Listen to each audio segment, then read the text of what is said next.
Assalamualaikum warahmatullahi wabarakatuh. Nahmaduhu wa nastaghfiruh wa na'udzu bika min syururi anfusina wa min sayyiati a'malina. May yahdihillahu fala mudhillalah wa may yudlilhu fala hadiyalah. Asyhadu an la ilaha illallah wa asyhadu anna sayyidana Muhammadan nabiyyana Rasulullah wa ala alihi wa sahbihi wa mawalah. Rabbi syrah li sadri wa yassir li amri wahlul 'uqdatam min lisani yafqahu qawli. Amma ba'd. Alhamdulillah, di pagi yang mulia ini marilah sama-sama kita panjatkan puji syukur kehadirat Allah Subhanahu wa taala yang memberikan kepada kita nikmat dan rahmatnya, yang telah memberikan kepada kita kesempatan sehingga mampu menunaikan kewajiban bersama, yaitu salat subuh berjamaah. Salat dan salam juga tak lupa kita doakan semoga selalu Allah limpahkan kepada baginda Muhammad sallallahu alaihi wa ala alihi wasallam, dan juga kepada para keluarga beliau, para sahabat, tabi'in, tabi'in, dan kepada para alim ulama baik mutaqaddimin maupun yang mutaakhirin. Takdim wal ikraman saya khususnya kepada guru kami dan kepada para pengurus, dan wabil khusus juga kepada para hadirin sidang jamaah subuh yang dimuliakan Allah Subhanahu wa taala. Alhamdulillah, terima kasih saya ucapkan karena saya telah diberikan kesempatan untuk berdiri di hadapan para hadirin sekalian, tidak bermaksud untuk mengajarkan apalagi menceramahi, karena saya sadar bahwa umur saya yang masih muda, tentu ilmu pun masih sedikit, apalagi amalnya. Jadi maksud saya berdiri di sini ialah ini mengajak bersama, belajar bersama, diskusi. Kita renungi kembali sebuah hadis Rasulullah sallallahu alaihi wasallam yang disampaikan oleh Abdullah bin Mas'ud, bahwa Rasulullah sallallahu alaihi bersabda, la yadkhulul jannah man kana fi qalbihi mithqalu dzarrah min kibrin. Qala rajul, innar rajul yuhibbu an yakuna thawbuhu hasanan wa na'luhu hasanah. Qala innallaha jamil yuhibbul jamal. Al-kibru batarul haqq wa ghamtun nas. Di dalam hadis ini Rasulullah sallallahu alaihi wasallam mengajarkan kepada kita beberapa ilmu, dan intinya bahwa hadis ini juga mengajarkan kepada kita dan memberitakan kepada kita betapa bahayanya kibrun. Apa itu kibrun? Kibrun itu takabur, sombong. Rasulullah mengatakan bahwa la yadkhulul jannah man kana fi qalbihi mithqalu dzarrah min kibrin. Tidak akan masuk surga seseorang yang di dalam dadanya, di dalam hatinya terdapat kesombongan walaupun seberat biji sawi. Artinya kesombongan itu bisa menghalangi seseorang daripada menjadi penghuni surga. Bahkan betapa parahnya kesombongan ini, sekalipun surga merupakan nikmat, tempat yang begitu besar, luasnya tidak bisa kita bayangkan. Bahkan rahmat Allah Subhanahu wa taala di dalam surga abadan abadi. Artinya tidak ada penghujung. Begitu banyak rahmat Allah yang Allah berikan kepada penduduk surga. Akan tetapi seseorang yang di dalam dadanya ada kesombongan, walaupun sedikit, walaupun seberat biji sawi, namun kesombongan itulah yang menghalang, yang menjadi penghalang bagi seorang untuk menjadi penghuni surga Allah. Ini menandakan betapa parahnya kesombongan ini. Bahkan kita juga tahu bahwa sejarah dosa pertama yang dilakukan oleh makhluk Allah ialah kesombongan. Kesombongan yang diperlihatkan oleh iblis di depan Allah Subhanahu wa taala ketika Allah berfirman kepada iblis, "Sujudlah kamu kepada Adam." Akan tetapi iblis dengan penuh kesombongan mengatakan, "Ana khairum minhu." Saya ini lebih baik daripada Adam. Karena saya diciptakan daripada api, sedangkan Adam diciptakan daripada tanah. Ini adalah kisah pertama tentang dosa yang dilakukan oleh makhluk Allah, yaitu kesombongan. Akan tetapi, kesombongan inilah yang membuat Allah murka kepada iblis, sampai-sampai Allah tidak memaafkan iblis sampai hari kiamat. Ini menandakan bahayanya kesombongan. Namun, apakah kesombongan itu mempunyai arti bahwa kita tidak bisa memperlihatkan kebaikan-kebaikan kepada manusia? Tidak boleh memperlihatkan keindahan-keindahan kepada manusia. Tidak boleh mengenakan pakaian yang bagus, takutnya sombong. Tidak boleh mengenakan kain sarung yang bagus, takutnya sombong. Tidak boleh menggunakan kendaraan yang bagus. Tidak, sama sekali tidak. Inilah yang dijelaskan oleh hadis selanjutnya. Ketika seorang sahabat mengatakan kepada Rasulullah, "Ya Rasulullah, innar rajul yuhibbu thawbahu hasanan." Ada seorang lelaki yang dia itu sangat suka agar bajunya bagus, wa na'lu hasanah, dan dia juga sangat suka agar alas kakinya, sandalnya bagus. Apa komentar Rasulullah? Jadi sahabat ini ingin bertanya sebenarnya, apakah mereka-mereka yang suka memakai pakaian yang bagus, mengenakan sandal yang bagus, termasuk orang yang sombong? Rasulullah menjawab, "Innallah jamil." Allah itu indah, yuhibbul jamal. Allah juga menyukai keindahan. Ini artinya, apa yang kita perlihatkan kepada sesama muslim, kita mengenakan pakaian yang bagus, itu tidak ada relasinya dengan kesombongan. Karena hakikatnya kesombongan itu ialah perihal hati. Boleh jadi seseorang itu mengenakan pakaian yang lusuh, pakaian yang harganya tidak sebanding dengan pakaian yang kita pakai, kendaraannya tidak seberapa, rumahnya kecil. Akan tetapi boleh jadi mereka yang hartanya kurang itu di dalam hatinya penuh kesombongan. Juga sebaliknya, orang kaya, mereka yang mengenakan pakaian yang bagus, kendaraan yang bagus, celana yang bagus, boleh jadi mereka tidak ada kesombongan di dalam hatinya. Kita bisa melihat bagaimana para sahabat Rasulullah yang begitu kaya, Sayyidina Utsman, bahkan Nabi Sulaiman, mereka itu ialah orang-orang yang hartanya Masya Allah begitu banyak. Akan tetapi itu semua tidak membuat mereka sombong. Inilah yang perlu kita ingat, bahwa kesombongan itu tidak ada hubungannya dengan pakaian yang bagus, kendaraan yang bagus. Jadi jangan mudah-mudahnya kita mengklaim seseorang itu sombong. Kenapa? Oh, mobilnya bagus, pakaiannya bagus selalu, celananya selalu bagus. Tidak, sama sekali tidak. Inilah yang disampaikan oleh Rasulullah. Innallah jamil yuhibbul jamal. Allah itu indah, Allah juga menyukai keindahan. Lalu Rasulullah melanjutkan, al-kibru batarul haqq. Kesombongan itu ialah menolak kebenaran.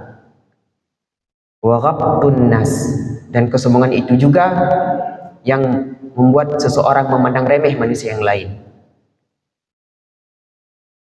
Kesombongan ini bisa menjadi penghalang yang paling besar, terutama bagi mereka-mereka yang menuntut ilmu. Karena orang yang sombong, mereka tidak mau sama sekali menerima kebenaran. Inilah yang menjadi penghalang bagi mereka menuntut ilmu. Padahal orang yang menuntut ilmu itu, mereka harus merasa bahwa dirinya itu tidak mempunyai ilmu, sehingga mereka mau menerima kebenaran daripada gurunya. Namun apabila mereka sombong, maka sungguh mereka tidak akan mampu untuk menerima kebenaran daripada seorang guru, sehingga mereka akan tetap dalam kebodohan. Dan kesombongan inilah yang membuat orang lain memandang remeh manusia yang lain.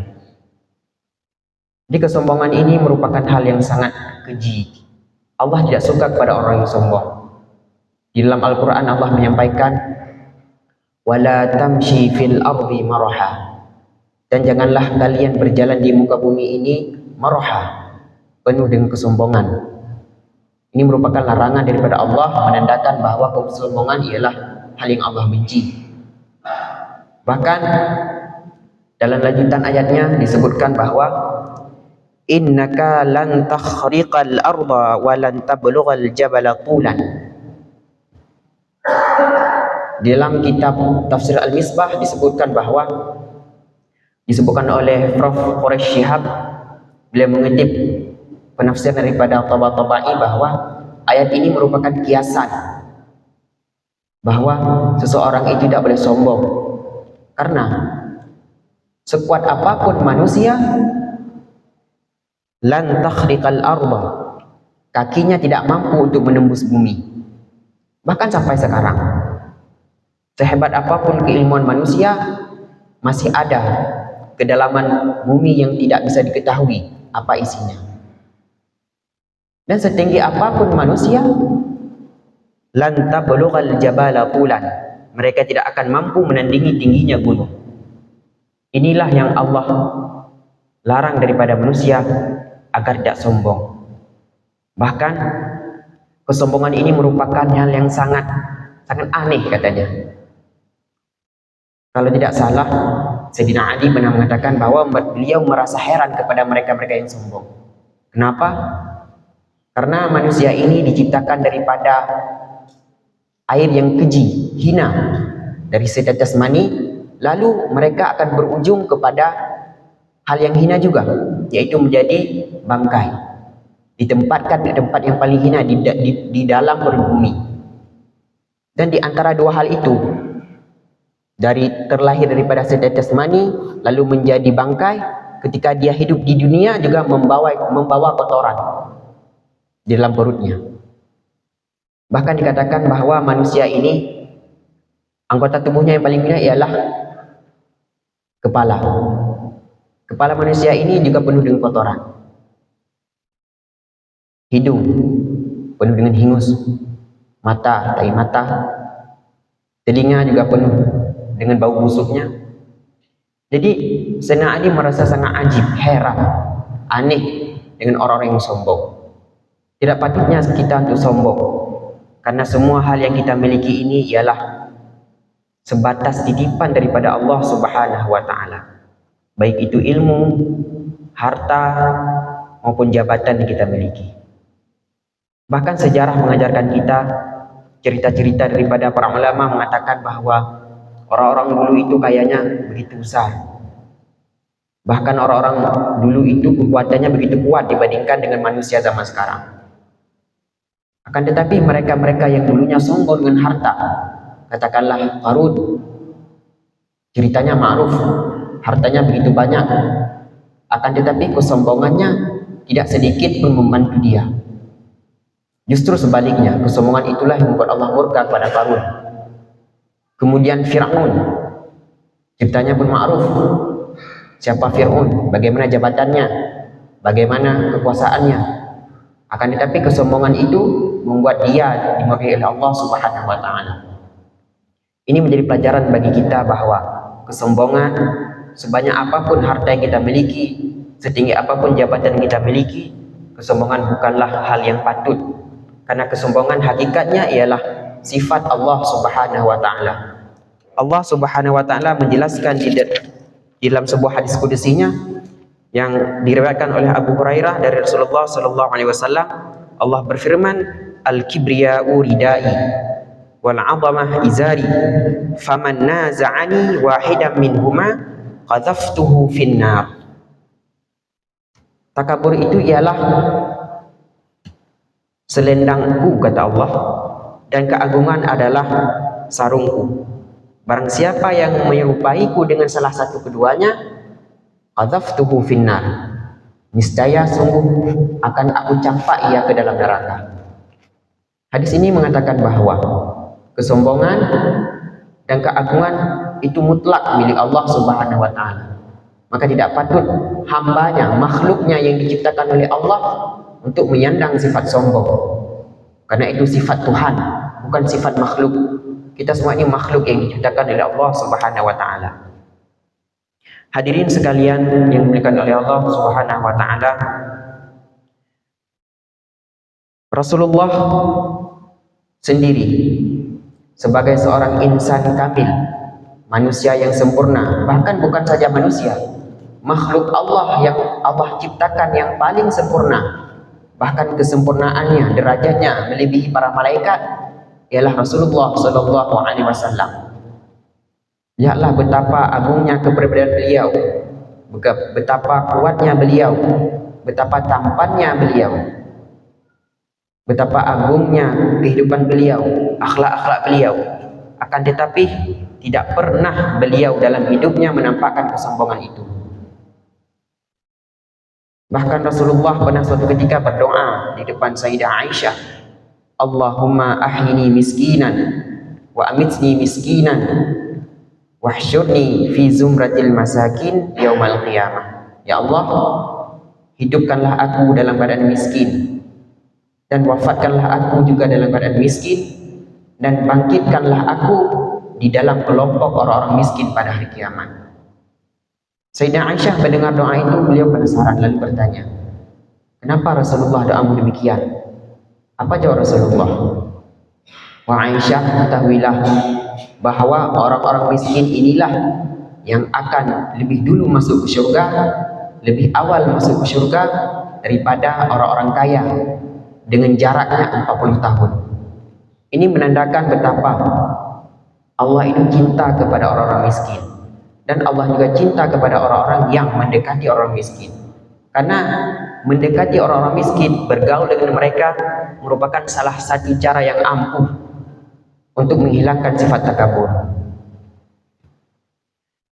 Hadirin sidang jamaah yang dimuliakan oleh Allah Subhanahu wa taala, Rasulullah juga dalam sebuah hadis pernah diceritakan bahwa in kanatil amatu min imai ahli Madinah la ta'khudhu bi yadihi fatanṭaliqu bihi haitsu sya'at.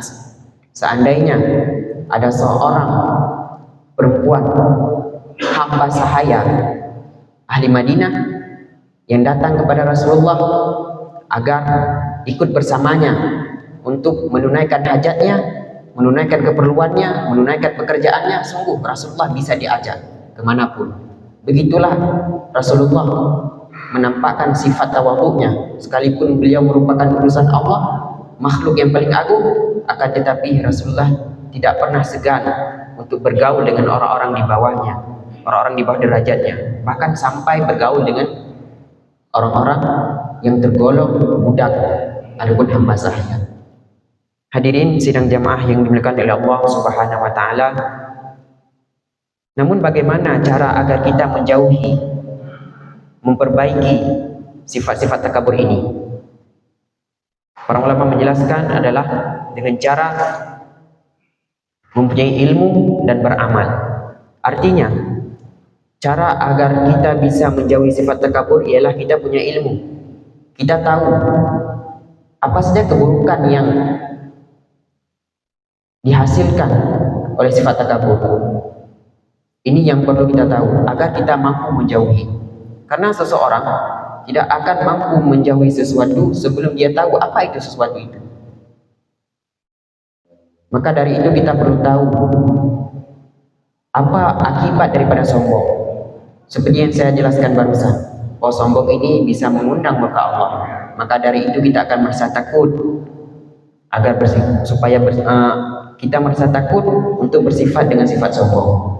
Yang kedua, cara memperbaiki ataupun menjauhi sifat takabur ialah dengan melakukan amal.